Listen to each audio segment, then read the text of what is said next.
Hey guys, स्वागत है आप सभी का भटनेर आईएएस में। मेरा नेम है Richa. Good afternoon all of you. उम्मीद है आप सभी लोग अच्छे होंगे। चलिए, आज जो बेसिकली हमारा साइंस एंड टेक्नोलॉजी में जो बायोटेक्नोलॉजी है वो पूरा का पूरा समाप्त हो चुका है। कल की क्लास में भी नो डाउट हमने कुछ क्वेश्चंस डिस्कस किए थे।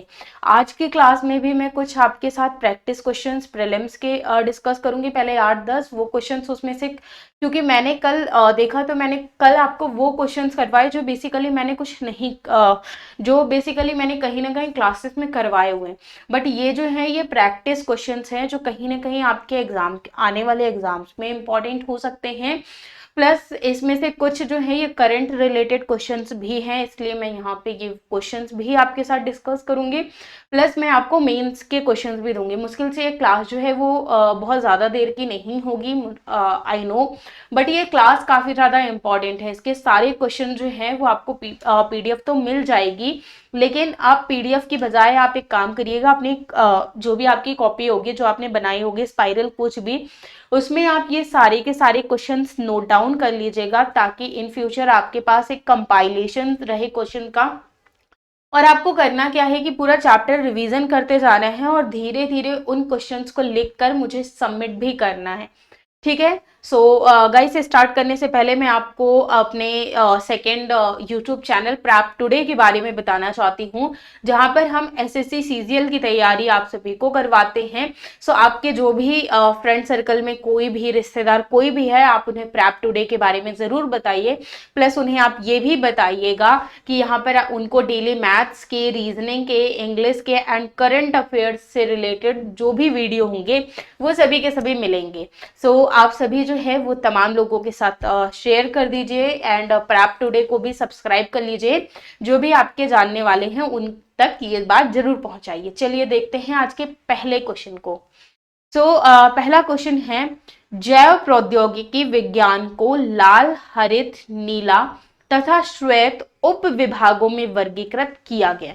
जैसे स्टार्टिंग में ही मैंने जब बायोटेक्नोलॉजी पढ़ाना स्टार्ट किया था तो उसमें मैंने बताया था कि हम किसके बारे में पढ़ेंगे, ग्रीन बायोटेक्नोलॉजी के बारे में पढ़ेंगे, ब्लू बायोटेक्नोलॉजी के बारे में पढ़ेंगे एंड वाइट बायोटेक्नोलॉजी के बारे में पढ़ेंगे, या फिर ग्रे बायोटेक्नोलॉजी के बारे में पढ़ेंगे एंड येलो बायोटेक्नोलॉजी के बारे में पढ़ेंगे। याद होगा ना आप सभी को? ओ सॉरी, येलो नहीं, रेड बायोटेक्नोलॉजी। उम्मीद है सभी लोगों को याद होगा। और ये सारा कुछ मैंने ऑलरेडी कंप्लीट भी किया है। इन उप विभागों के कार्यों के संदर्भ में निम्नलिखित कथनों पर विचार कीजिए। ऑप्शन 1, लाल जैव प्रौद्योगिकी के अंतर्गत संपूर्ण अंग का विकास करने के लिए स्टेम सेल का प्रयोग किया जाता है। ऑप्शन 2, श्वेत जैव प्रौद्योगिकी के अंतर्गत नए रसायनों तथा ईंधन का उत्पादन किया जाता है। ऑप्शन 3, हरित जैव प्रौद्योगिकी के अंतर्गत जल जनित बीमारियों से बचाव के लिए दवाइयों का उत्पादन किया जाता है। इसमें कौन सा ऑप्शन जो है वो करेक्ट होगा? ऑप्शन ए 1 और 2, ऑप्शन बी केवल 2, ऑप्शन सी 1 और 3, ऑप्शन डी 1, 2 और 3। आप मुझे कमेंट सेक्शन में जरूर बताइए कि इसमें कौन सा जो ऑप्शन है वो करेक्ट होगा। आई होप आपने क्वेश्चन ध्यान से पढ़ा हो, और अगर ध्यान से आपने पढ़ा होगा तो आपने नोटिस किया होगा कि इसमें जो इसका करेक्ट आंसर है वो केवल 1 और 2 होगा। देखिए, जब हम लाल जैव प्रौद्योगिकी के अंतर्गत देखते हैं तो संपूर्ण अंग का विकास करने के लिए स्टेम सेल का प्रयोग किया जाता है, जो कि ऑप्शन 1 बिल्कुल करेक्ट है। ऑप्शन 2 जो है वो श्वेत जैव प्रौद्योगिकी के अंतर्गत नए रसायनों तथा ईंधन का उत्पादन किया जाता है, बिल्कुल करेक्ट है। एंड थर्ड में अगर हम देखें तो हरित जैव प्रौद्योगिकी के अंतर्गत कृषि से संबंधित जो है वो शोध किए जाते हैं। यहाँ पर क्या लिखा है? जल संबंधित। वहीं जैसे रोग प्रतिरोधक पौधे तथा दवाइयों की खोज तथा उत्पादन करना, और नील जैव प्रौद्योगिकी के अंतर्गत जल हनित हानिकारक जीवाणुओं के फैलाव को नियंत्रित किया जाता है। ये थर्ड ऑप्शन भी बिल्कुल करेक्ट हो जाता अगर हरित जैव प्रौद्योगिकी के जगह पे क्या लिखा होता? नील जैव प्रौद्योगिकी यानी ब्लू बायोटेक्नोलॉजी अगर लिखा होता तो यानी ये ऑप्शन जो है वो बिल्कुल करेक्ट हो जाता। चलिए अब देखते हैं क्वेश्चन नंबर सेकंड को।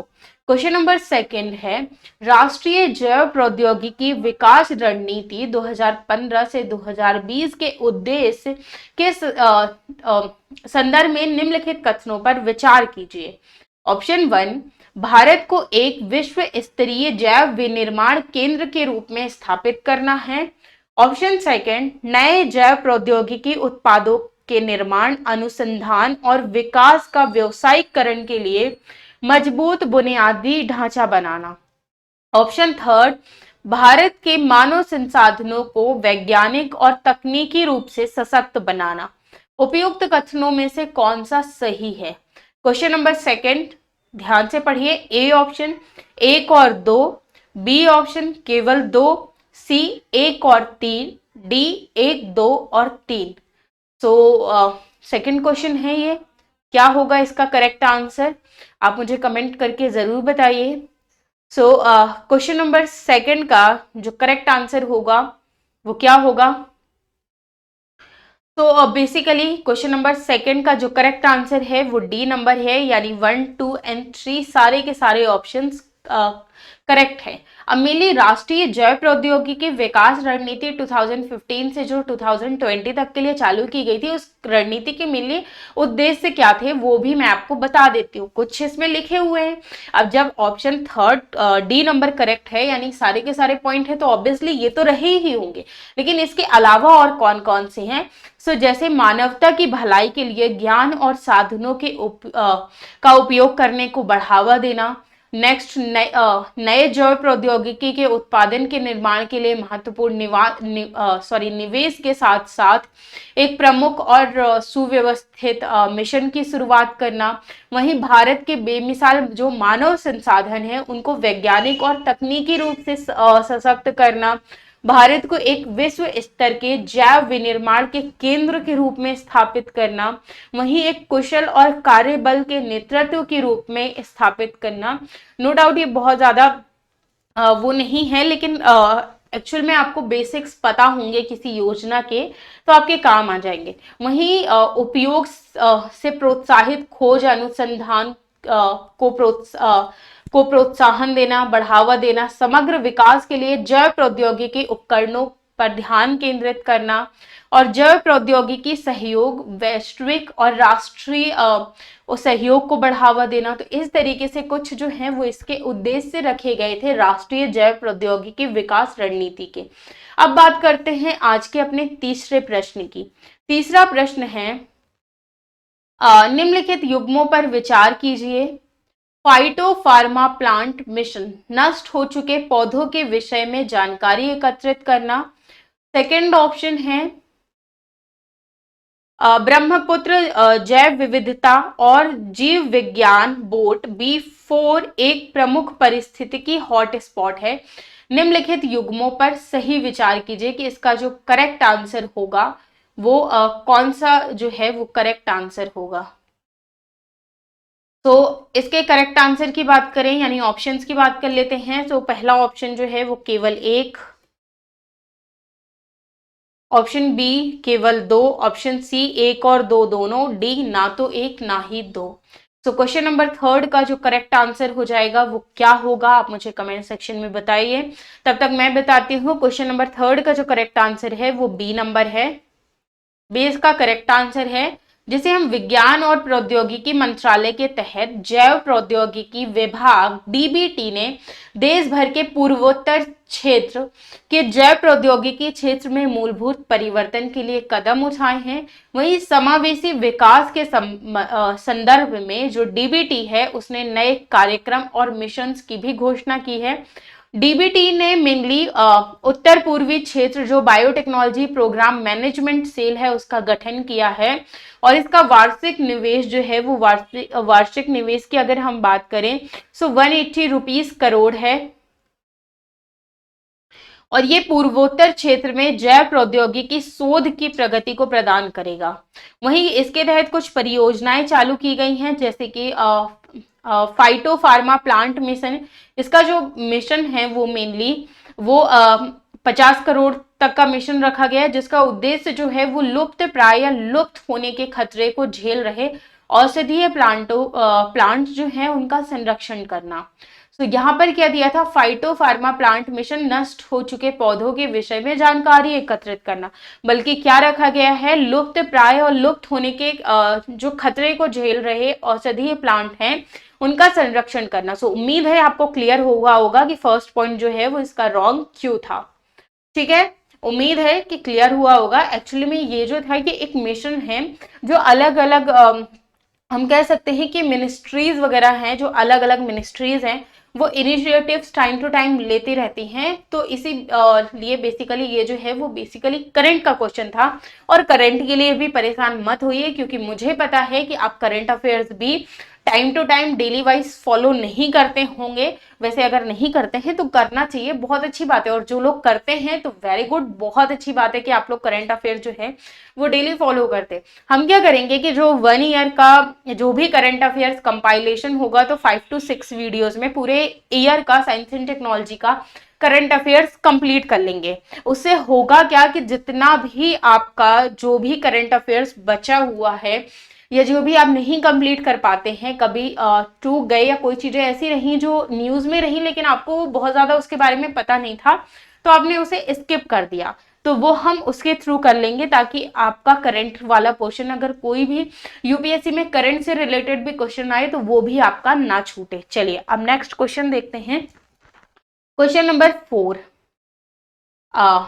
फार्मा फार्माकोजेनोमिक्स के संदर्भ में निम्नलिखित कथनों में से कौन सा कथन सही है। ऑप्शन ए, ये दवाओं के प्रति किसी व्यक्ति के आनुवांशिक स्वरूप के प्रभाव का अध्ययन करने में सहायता करती है। ऑप्शन बी, इसे पुनरुत्पादक चिकित्सा के नाम से जाना जाता है। ऑप्शन सी, इसके माध्यम से कृषि प्रणालियों तथा खाद्य फसलों की गुणवत्ता में सुधार किया जाता है। ऑप्शन डी, नैतिक आधार पर 2 भ्रूणों को एक साथ विकसित करने की तकनीक है। तो इसका ऑप्शन कौन सा नंबर करेक्ट होगा? तो इसका जो ऑप्शन है वो ए नंबर करेक्ट होगा, यानी फार्माकोजेनोमिक्स जो है वो मेनली दवाओं के प्रति किसी व्यक्ति के आनुवांशिक स्वरूप के प्रभाव का अध्ययन करने में जो है मेनली सहायक होती है। और इसी तकनीक के माध्यम से जो है इस तकनीक का मेनली लक्ष्य जो होता है वो मरीजों के जीनोटाइप के लिए ड्रग थेरेपी को कम से कम प्रतिकूल प्रभाव के साथ अधिकतम जो है वो प्रभावकारी बनाया जा सके। तो मेनली जो है वो ये इस टेक्नोलॉजी का मेनली ये पर्पस होता है। Next question totally current oriented question है। क्या है?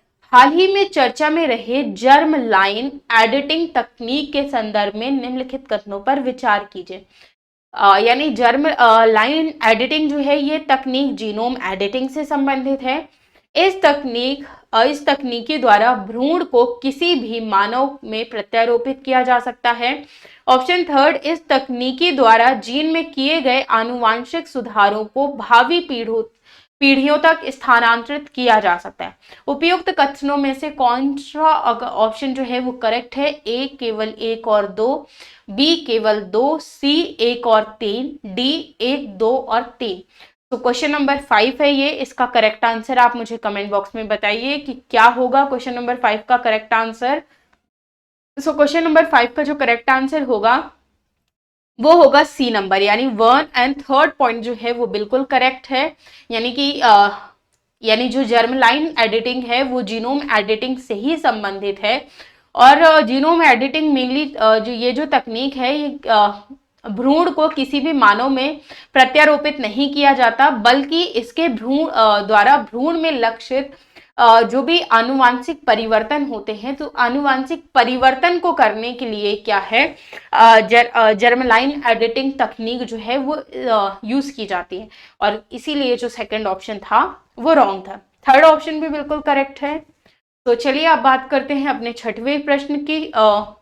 तो छठवां प्रश्न क्या है? नॉन फोटोकेमिकल क्वेश्चनिंग का आशय निम्नलिखित में से किससे है? ए, यह तकनीक पौधों को बर्फ के अंदर जीवित रखने में मदद करती है। बी, इस तकनीक के माध्यम से पौधे अपना भोजन सूर्य के प्रकाश के अभाव में बनाने में सक्षम हैं।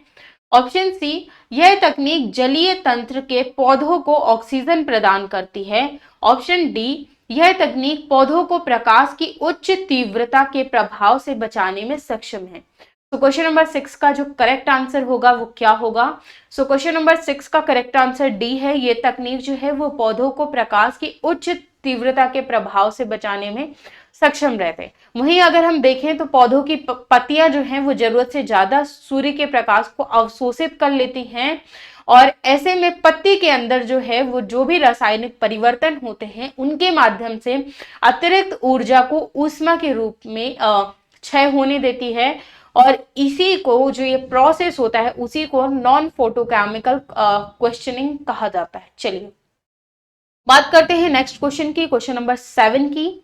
तो क्वेश्चन नंबर 7 जो है ये कृषि प्रौद्योगिकी सूचना केंद्र यानी एटिक अथवा ATIC की स्थापना के उद्देश्यों के संदर्भ में निम्नलिखित कथनों पर विचार कीजिए। पहला ऑप्शन, किसानों और प्रौद्योगिकी के प्रसार में नवाचार की एक प्रक्रिया के रूप में विभिन्न हितधारकों को एक एकल खिड़की वितरण प्रणाली के माध्यम से उत्पाद, सेवाएं और सूचना प्रदान करना। ऑप्शन सेकंड, संस्थागत प्रौद्योगिकी, सलाह प्रौद्योगिकी, उत्पादों आदि तथा किसानों की सीधी पहुंच सुनिश्चित कर प्रौद्योगिकी प्रसार को बढ़ाना। ऑप्शन थर्ड, संस्थान के वैज्ञानिकों को उपयोगकर्ताओं की प्रतिक्रिया के लिए तंत्र विकसित करना। इसके ऑप्शन जो है वो करेक्ट ऑप्शन बताना है कि क्या होंगे क्वेश्चन नंबर 7 का। सो क्वेश्चन नंबर 7 का जो करेक्ट आंसर है वो है डी नंबर, यानी 1, 2 एंड 3। इसके सारे के सारे पॉइंट जो हैं वो एकदम बिल्कुल करेक्ट हैं।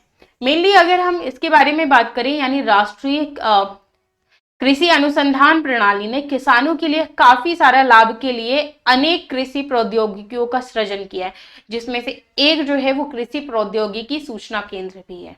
चलिए अब बात करते हैं अपने आज के 8वें प्रश्न की। मेघ बीजन यानी क्लाउड सीडिंग के संदर्भ में निम्नलिखित कथनों पर विचार कीजिए। यह बादलों में नमी की मात्रा को प्रभावित करने के लिए एक युक्ति है। ऑप्शन सेकंड, इसमें मानसून की अनियमितता से होने वाली समस्या को समाप्त किया जा सकता है। ऑप्शन थर्ड, इसके लिए पोटेशियम क्लोरेट का प्रयोग किया जाता है। ने उपयुक्त कथनों में से कौन सा कथन जो है वो सही होगा? ए, केवल 1 और 2, बी, केवल 2 और 3, सी, केवल 3, डी, 1, 2 और 3। तो क्वेश्चन नंबर 8 का आप मुझे करेक्ट आंसर बताइए क्या होगा। तो क्वेश्चन नंबर 8 का जो करेक्ट आंसर होगा वो केवल 1 और 2 जो होंगे वो इसके करेक्ट आंसर होंगे। सो क्वेश्चन नंबर 8 का जो करेक्ट आंसर है वो केवल 1 और 2 है।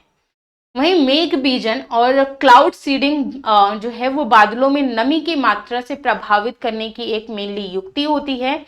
इस युक्ति के माध्यम से कृत्रिम वर्षा जो है वो कराई जा सकती है। इसी कारण से जो फर्स्ट ऑप्शन था वो एकदम करेक्ट था। ठीक है, नेक्स्ट क्वेश्चन नंबर 9। पोनिक फार्म के संदर्भ में निम्नलिखित कथनों में से कौन सा सही है? ए, यह मत्स्य पालन और मधुमक्खी पालन का समायोजित रूप है। बी, यह तालाबों को पौधे उगाने की एक तकनीक है। सी, यह मत्स्य पालन तथा बिना मिट्टी के सब्जियों की खेती की तकनीक को सम्मिलित करती है। ऑप्शन डी, यह समुद्र के खारे जल में बागवानी करने की एक तकनीक है। जो एक्वापोनिक फार्म जो तकनीक होती है वो मेनली मत्स्य पालन और बिना मिट्टी के सब्जियों की खेती की तकनीक जो है ये एक सम्मिलित रूप से एक विधि है। मतलब जो एक्वापोनिक फार्म ये जो विधि है इसमें मत्स्य पालन और बिना मिट्टी के सब्जियों खेती की जा सकती है सब्जियों की। तो ये एक तरीके का मेथड है जिसकी सहायता से जो किसान है वो मत्स्य पालन और पौधों उगाने का कार्य जो है वो एक साथ डायरेक्टली कर सकते हैं। इसके अंतर्गत पौधों के उगाने और मछलियों को पालने का कार्य जो है वो एक ही टैंक में किया जाता है। जिस टैंक में मत्स्य पालन किया जाएगा उसके किनारे में यानी एक किनारे में मत्स्य पालन कर दिया जाएगा, एक किनारे में पौधे लगाए जाएंगे। जो मछलियों का अपशिष्ट है तो मछलियों के अपशिष्ट के कारण टैंक के पानी में पोषक तत्व उपस्थित होते हैं जिसे पौधों के द्वारा ग्रहण कर लिया जाता है। तो वो जो मछलियों के जो अपशिष्ट होंगे वो क्या कर लेते हैं, पौधे ग्रहण कर लेते हैं। और इसमें परिचालन लागत जो होती है वो भी काफी ज्यादा कम होती है। इसमें उर्वरक को, किसी भी उर्वरक की कोई भी आवश्यकता नहीं होती। ये ऑर्गेनिक फलों और सब्जियों के उत्पादन और उनकी मांग को पूरा करने के लिए एक बहुत ही एक्वापोनिक फार्म जो ये विधि है, ये काफी एक हम कह सकते हैं कि महत्वपूर्ण विधि है। और भूमि के अंगार से उगने वाली सब्जियां जो हैं उनको भी इस तकनीक के द्वारा नहीं उगाया जा सकता है। तो वो जो मेथड है वो एक अलग मेथड होता है। चलिए next question number 10, golden rice के संदर्भ में निम्नलिखित कथनों पर विचार कीजिए। ऑप्शन 1, यह जैव प्रौद्योगिकी की एक ऐसी उपलब्धि है जो उपभोक्ता और किसान दोनों के लिए लाभप्रद है। ऑप्शन 2, इसका पीलापन बीटा कैरोटीन की अधिक मात्रा को प्रदर्शित करता है। तो ऑप्शन 1 यानी ए केवल एक, बी केवल दो, सी एक और दो दोनों, डी ना तो एक ना ही दो। तो इसका जो 10 का करेक्ट आंसर है, मन में सोचिए क्या होगा। सो क्वेश्चन नंबर 10 का जो करेक्ट आंसर है वो सी है, यानी दोनों के दोनों ही ऑप्शन जो हैं वो एकदम करेक्ट है। सो ये थे 10 क्वेश्चंस जो प्रीलिम्स से रिलेटेड थे। अब हम मूव करते हैं मेंस के क्वेश्चंस में, उनको भी मैं आपके साथ थोड़ा सा डिस्कस कर लेती हूँ, जिसे आप लिख कर आपको मुझे सबमिट करना है। सो मैं आपको ये भी बताऊंगी कि आप मुझे कैसे सबमिट कर सकते हैं। पहले इन क्वेश्चंस को ध्यान से देखिएगा। एक दिन का टाइम आपके पास, संडे का पूरा टाइम है, आप रिवीजन कर लीजिएगा। मैं ये नहीं कहती हूँ जितने क्वेश्चन मैंने यहाँ पे स्क्रीन में लगाए हुए वो सारे के सारे आपको लिखकर सबमिट करने, जी हाँ सारे के सारे सबमिट करने, बट एक दिन में नहीं करने। उसे आप महीने, 2 महीने, 3 महीने के अंदर अंदर सबमिट कर सकते हैं। वैसा नहीं करना है कि सब एक साथ लिखने बैठ गए। आप एक टारगेट डिसाइड किए कि 3 to 4 डेज के अंदर अंदर जो है वो आप एक मेंस का क्वेश्चन, जैसे डेली आपको एक मेंस का क्वेश्चन लिखना है। अब जैसे किसी दिन आप हिस्ट्री का लिख सकते हैं, किसी दिन पॉलिटी का लिख सकते हैं, किसी दिन इकोनॉमी का लिख सकते हैं, किसी दिन साइंस एंड टेक्नोलॉजी का लिख सकते हैं, क्योंकि देना तो सारे एग्जाम है ना। अब आप क्या करिए, एक सब्जेक्ट को अच्छे से तैयार कीजिए, उसके क्वेश्चंस लिखना, उसकी मीन्स आंसर राइटिंग प्रैक्टिस करना चालू कीजिए। क्योंकि देखिए प्रीलिम्स निकला तो उसके बाद मेंस निकलना भी जरूरी है। और इंटरव्यू में तो ऐसा है कि आपकी पर्सनालिटी, अब देखिए पर्सनालिटी का मतलब ये नहीं है कि बाहरी दिखावा, उसमें आपका नॉलेज भी मैटर करता है। जो आपसे क्वेश्चंस पूछे जा रहे हैं आप उन प्रॉब्लम्स को सही तरीके से डील कर पा रहे हैं या नहीं डील कर पा रहे, कहीं ना कहीं वो भी। लेकिन जब तक हम मेंस आंसर राइटिंग करना ही स्टार्ट नहीं करेंगे तो फिर हम कैसे मेंस के लिए एलिजिबल होंगे। अगर हमारा प्रीलिम्स निकल भी गया तो मेंस तुक्के में तो निकलने वाला नहीं है, तो इसीलिए हमें उसकी भी तैयारी करनी पड़ेगी। तो चलिए देखते हैं मेंस के क्वेश्चंस। कुछ मैंने मेंस के क्वेश्चंस लगाए हुए हैं, इसमें से कुछ क्वेश्चंस ऐसे हैं जो ऑलरेडी प्रीवियस ईयर में आए हुए क्वेश्चन हैं, एंड कुछ क्वेश्चन ऐसे हैं जो प्रैक्टिस क्वेश्चंस हैं जिन्हें आप प्रैक्टिस के तौर पर देख सकते हैं। चलिए, विज्ञान हमारे जीवन में गहराई तक कैसे गुथा हुआ है। विज्ञान आधारित प्रौद्योगिकी द्वारा कृषि में उत्पन्न हुए महत्वपूर्ण परिवर्तन क्या है। पहला तो देखिए इस क्वेश्चन के 2 पार्ट है। मैंने आपको पहले भी मैं बता चुकी हूँ कि जब आप मेंस के क्वेश्चंस को लिखेंगे तब वहां पे मेंस के क्वेश्चन के लिए आपकी जो अप्रोच होगी वो आपकी अप्रोच क्या होगी कि जो आपका फर्स्ट पार्ट है देन जो सेकंड पार्ट है। हमेशा याद रखिएगा साइंस एंड टेक्नोलॉजी में जो फर्स्ट पार्ट होता है उसके बारे में आपको बहुत ज्यादा नहीं डिफाइन कर देना है कि जैसे फर्स्ट पार्ट में आपने क्या किया कि 250 वर्ड्स थे जिसमें से आपने 200 वर्ड्स या 175 वर्ड्स जो है वो फर्स्ट उसको ही लिख दिया एंड सेकेंड। क्योंकि देखिए यहाँ पे ये बोल रहा है विज्ञान हमारे जीवन में गहराई तक कैसे गुथा हुआ है। रीजन पूछ रहा है कि देखिए वो एग्जामिनर को भी पता है कि विज्ञान हमारे जीवन में बहुत ज्यादा ऑलरेडी आ चुका है, घुस चुका है। वो एग्जामिनर, वो आपको नहीं बताना है कि ये हो चुका है, ये इस टाइप से लिखने की अप्रोच, आपको ये बताना है कि कैसे गुथा हुआ है। प्लस ये बोल रहा है कि विज्ञान आधारित प्रौद्योगिकी द्वारा कृषि में उत्पन्न जो, यानी जो कृषि में मेनली जो चेंजेस आए ना, उन चेंजेस को आपको बताना है। क्या करना है, कृषि में जिस तरीके के भी चेंजेस आए हैं, मैंने आपके साथ काफी सारे चेंजेस, जब मैं ग्रीन बायोटेक्नोलॉजी मैंने पढ़ाया तो उसमें किस तरीके की क्या चेंजेस हुए, पहले हमारी कृषि के साथ किस टाइप से हुआ करती थी, आज हमारी कृषि में क्या चेंजेस आ चुके हैं, क्या परिवर्तन आ चुके हैं। काफी सारे चेंजेस मैंने ऑलरेडी आपको क्लासेस में बताए हैं। तो अगर नहीं समझ में आ रहा है कैसे लिखेंगे तो एक बार अगेन नोट्स को रिवाइज करिएगा और फिर लिखने की कोशिश करिएगा। अब देखते हैं आज के दूसरे प्रश्न को। किसानों के जीवन मानकों को उत्पन्न करने के लिए जैव प्रौद्योगिकी किस प्रकार सहायता कर सकती है। यानी किसानों के जीवन मानकों को उत्पन्न करने के लिए जो जैव प्रौद्योगिकी है। तो देखिए अब इसमें आप मेनली क्या लिखने का प्रयास करेंगे, इसमें जो हमने अलग अलग जो जैव प्रौद्योगिकी में जो अलग अलग टेक्निक्स पढ़ी थी ना, कि ये टेक्निक्स जो है ये आ चुकी हैं, इससे इस समस्या को टैकल किया जा सकता है, उससे उस समस्या को, तो उनके बारे में लिखेंगे। और उनके बारे में आप थोड़ा थोड़ा पहले आप इंट्रोडक्शन लिखेंगे, फिर उनके थोड़ी से बारे में लिखेंगे, और फिर कंक्लूजन लेके आप अपना आंसर जो है वो खत्म कर देंगे। तो मेनली सेकंड क्वेश्चन को आप इस तरीके से डील कर सकते हैं। अब बात करते हैं तीसरे प्रश्न की। क्या कारण है कि हमारे देश में जैव प्रौद्योगिकी के क्षेत्र में अत्यधिक सक्रियता है? इस सक्रियता ने बायोफार्मा के क्षेत्र को कैसे लाभ पहुंचाया? पहले तो आपको रीजन बताना है कि हमारे देश में जो जैव प्रौद्योगिकी के क्षेत्र में सबसे ज्यादा यानी ज्यादा ही सक्रियता क्यों देखने को मिलती है, और इस सक्रियता ने बायोफार्मा के क्षेत्र को किस तरीके से लाभ पहुंचाया। क्वेश्चन नंबर 4, जैव प्रौद्योगिकी के अनुप्रयोग जिन क्षेत्रों में हो रहे हैं उनकी चर्चा कीजिए। यानी बायोटेक्नोलॉजी के अनुप्रयोग मैंने आई थिंक फर्स्ट वाली ही क्लास में, सेकेंड क्लास में ही डिस्कस किया था कि किस तरीके से अनुप्रयोग जो है वो बायोटेक्नोलॉजी के हो रहे हैं। क्वेश्चन नंबर 5, ल्यूकीमिया, थैलासीमिया, क्षतिग्रस्त कॉर्निया व गंभीर दाह सहित सुविस्तृत चिकित्सीय दशाओं में उपचार करने के लिए भारत में स्टेम कोशिका चिकित्सा लोकप्रिय होती जा रही है।